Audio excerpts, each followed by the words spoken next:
গাড়ি চালাতে চালাতে অনেক দূর চলে আসছি। বাসায় যেতে প্রায় 44 মিনিট লাগবে, 35 কিলোমিটার। তো ওয়েদার আবার খারাপ হয়ে আছে। তো রাস্তায় আসলে প্রচুর পরিমাণে ছোট ছোট অ্যাক্সিডেন্ট, অনেক স্লিপারি রোড, পুরা রোড স্নোতে আসলে ভরপুর হয়ে আছে। তো মোটামুটি কাছাকাছি চলে আসছি।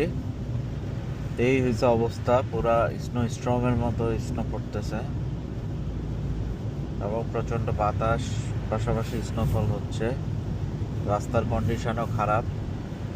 এই ধরনের কন্ডিশনে আসলে যারা নতুন ড্রাইভার আছে তাদের কোনোভাবেই আসলে রাস্তায় নামা উচিত না। এই ধরনের ওয়েদারে যেটা সবচেয়ে বেশি কাজে লাগে সেটা হচ্ছে উইন্টার টায়ার। উইন্টার টায়ার যদি থাকে তাহলে অবশ্যই মোটামুটি সেফ।